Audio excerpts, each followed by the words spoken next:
What's up, everybody? Happy Friday. Hope all you having a great day so far. We have made it another week down. Thank God the weekend is upon us. Some can just chill and relax and enjoy a couple of days of freedom. Hopefully. Um, Getting into this episode of GH, uh, I enjoyed it. I really did. I enjoyed this episode. I guess the Port Charles Grill is the new spot, the new hangout. I like that restaurant. I really do. I like it. I like the vibe of it. But listen, this Valentine's Day, that shit wasn't hitting for some of these couples. I'm just saying. I don't see a whole lot of romance with some of these couples. I'm not seeing it. So anyway, getting into it, that was some awkward shit. That was like very, very awkward. Chase coming to pick up Willow for their date and Michael answers the door. That was some awkward exchange. And then on top of that, Sasha shows up. I totally understand where Sasha's coming from though, because she just wished that it didn't have to be so awkward between all of them when they see each other. She just wishes that they can kind of go back to normal and, hang out and talk the way that they did. Because Michael found out that Chase was taking Willow to the Port Charles Grill because that's where he was going to take Sasha. But he offered, to just take Sasha to the Metro Court instead or whatever.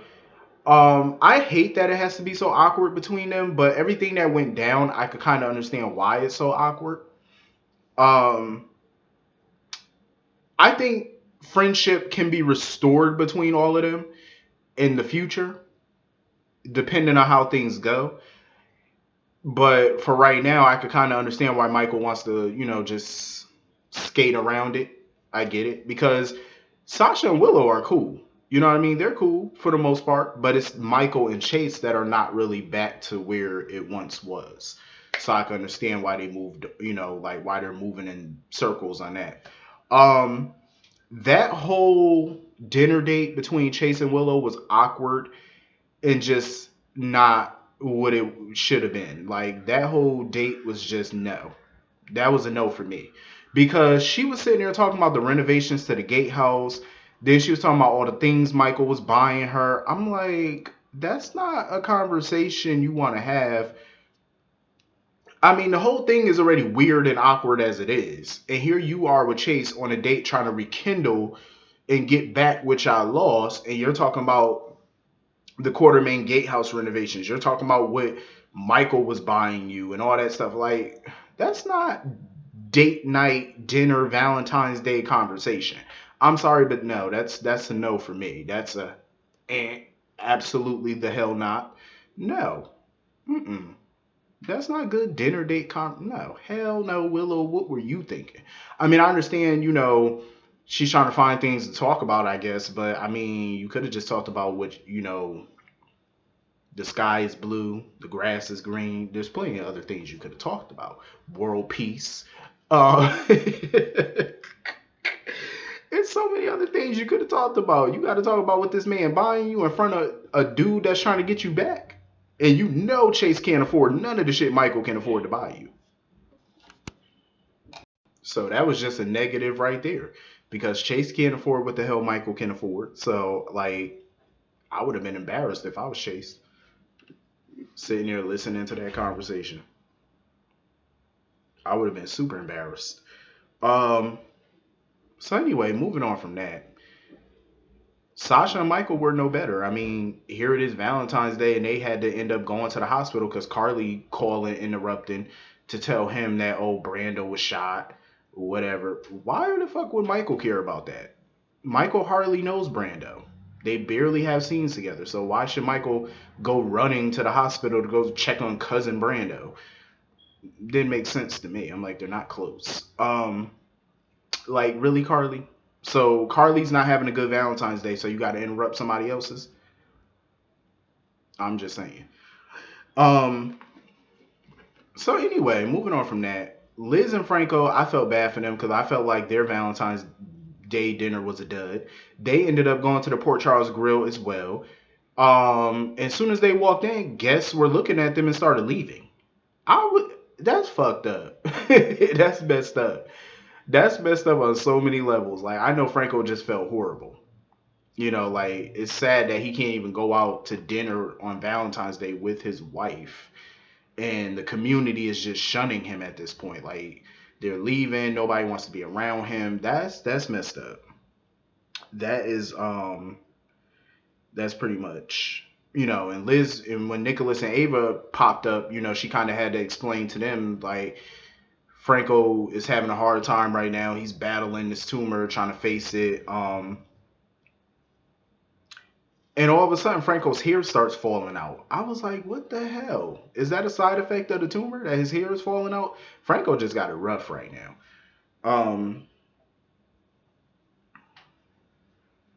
It's sad that him and Liz couldn't even enjoy a night out on Valentine's Day. Like, they literally had to leave the restaurant. He didn't have an appetite, and it was clear Liz didn't really, have an appetite either. So she was just like, yeah, they were like, let's go. Let's just call it a night and go on home. Nicholas and Ava, they were starting out pretty good, for Valentine's Day, but their night ended up like shit too. Because here they are, talking about finding happiness and being happy, and then, Ava gets a gift delivered to her to the table, and she opens it and sees a roach in a glass. I was like, what the ghetto? A roach in a glass. And we all know who sent her that weird ass gift. Ryan. My thing is, how the hell did Ryan even know that they were going to dinner at the Port Charles Grill? How did he even get access? You know what? I'm not even surprised because he is in low security, like minimum security facility. So I'm not even surprised that he would have access to anything. Um, so their date night pretty much was all fucked up. So anyway, moving on from that, um, it was cool that Cameron, had some company on Valentine's Day. Jocelyn and Trina showed up. Jocelyn ended up finding his college acceptance letter, and he talking about he don't know if he's gonna go because he feels like he's gonna suck at it and all the stuff going on at home with Franco. I totally agree with what Jocelyn was telling him. Whether you go or not, life is gonna change for you whether you leave or you don't leave. I totally agree with that. My thing is you don't know what you're good at unless you try it. You know what I'm saying? Like at least go to college. College is such a different world. Is college for everybody? Absolutely not. And there's nothing wrong if you feel like, okay, I tried it after a semester or two and you feel like it's not for you, then you can leave. That's fine. At least you tried. You know, I'd rather a person try and fail rather than not try at all. So I think Cameron definitely should go and check it out and see what college life is all about. He shouldn't worry about his mother and Franco. They're the adults. Let them worry about their problems. It's not your job to worry about them. It's their job to worry about you. You know what I mean? Like, you can't fix what's going on with Franco. You can't help. Actually, Cameron can help. The way that he can help is by going to college and living his life. That's how you can help Franco and your mother. Because you're not helping them by staying home and not fulfilling something, not, at least trying to achieve something. At least try. Um, that's just my opinion. I feel like he definitely should. So anyway, moving on from that, Curtis and Portia at the nightclub, he's sitting there, snapping picture of the club's owner, the club owner's wife, because the club owner thinks that his wife is screwing around on him behind his back. So he see the club owner's wife fondling some dude, so he starts snapping pictures, and that's pretty much the end of that case. Um, but Portia asked him to stay for another song. I definitely can see that something's gonna happen between Portia and Curtis at some point. Definitely. And I really hope Curtis doesn't cross that line because even though him and Jordan are separated, you are still married and Jordan is still trying to fix this marriage. So if you feel like you're done with, if he feels like he's done with Jordan, then he needs to wrap it up. Like, you need to just go ahead and file for divorce. Don't string it along. So anyway, Jordan popped up at Brando's room asking who shot him, and of course Brando's not telling her. He's basically saying he doesn't know who did it, but Jordan can see through it. She knows he's protecting somebody. Um,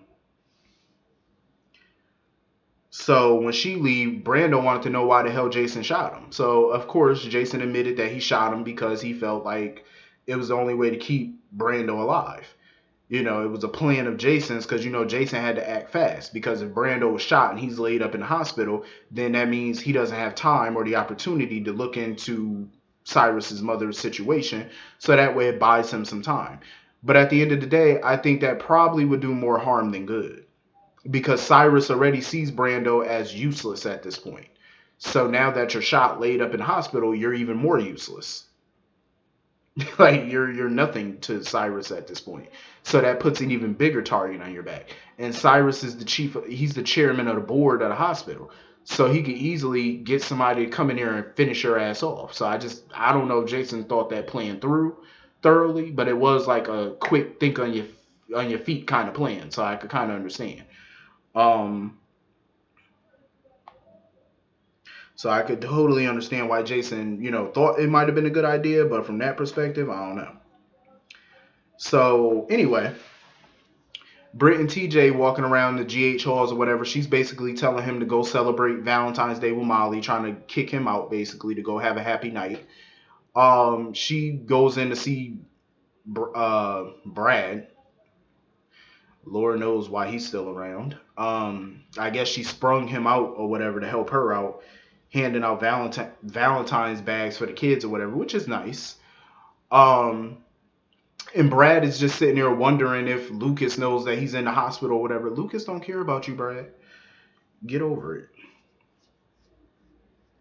Um, I need for the writers to get Jason and Britt together because when she wheeled that cart out and she asked Jason to help her hand out the Valentine's bags and stuff, I thought that was super cute. That was a cute ass scene. I was like, Jason, get your woman. Go get your boo. Get your lady. Just go ahead and be with the Brit. Please, before her time is up. They better not kill her off. I'm gonna be so pissed. So anyway, Lucas and Felix are out of the attic for the day, talking about their plans or whatever, or lack thereof, because neither one really has any Valentine's Day plans. So of course Felix was like, okay, let's go get a drink as friends. And as they're walking in the hallway, Brad can hear them making plans. I really don't feel bad for Brad whatsoever because he did all of this to himself. If Brad wasn't such a liar and a damn weasel, he could still be free, still have his job, still have a happy marriage. You know what I mean? You could be spending Valentine's Day with your husband right now, but nope, you're handcuffed to a bed or waiting to go back to Pentonville. Fool. That's on you. So I don't feel bad for him at all. So anyway, Molly and Christina pop up at an office. I'm like, what the hell are they doing there? So apparently Molly was planning on eloping with TJ. They were gonna have a Valentine's Day ceremony or whatever. Um because they wanted to do this without fanfare. Like they hope that Sam and Alexis will understand, but they really want to just do this without the family, like just the two of them and Christina, of course. Um, but the clerk basically was trying to kick them out because Valentine's Day is after hours. The clerk was like, all right, y'all need to go. But she was willing to give them another 20 minutes to wait on TJ, but TJ was still taking forever to get there. So, Christina trying to bribe the lady to let them stay for a little while longer until TJ can get there. Um, because Molly's upset or whatever because everything's not going according to plan. But that's usually life. I mean, life never really goes according to plan. So, she wanted to make Valentine's Day special and whatnot, make it about true love. Um, so Jordan ended up running into TJ and he's telling her that, he was trying to get a ride share but couldn't. So Jordan's going to drop him off or whatever. She was offering to give him a ride. I mean, is this a commitment ceremony that they're doing or an actual ceremony, like wedding ceremony? Because I want to say it's a commitment ceremony because I know Molly wasn't high on marriage and I don't think she changed her mind. Um, but anyway, I thoroughly enjoyed this wedding. Somebody need to get security because we need to figure out how the hell Ryan has access to send anybody some gifts. And like, how did he even know that they were going to be at the Port Charles Grill? And once again, I do love that new restaurant. I do. I love the vibe of it. It's beautiful. But anyway, hit the comment section. Let me know what y'all thought about this episode, and I will see y'all all Monday. I hope you all have a wonderful day. Hope you have a wonderful, safe weekend, and I will see you all later. Peace.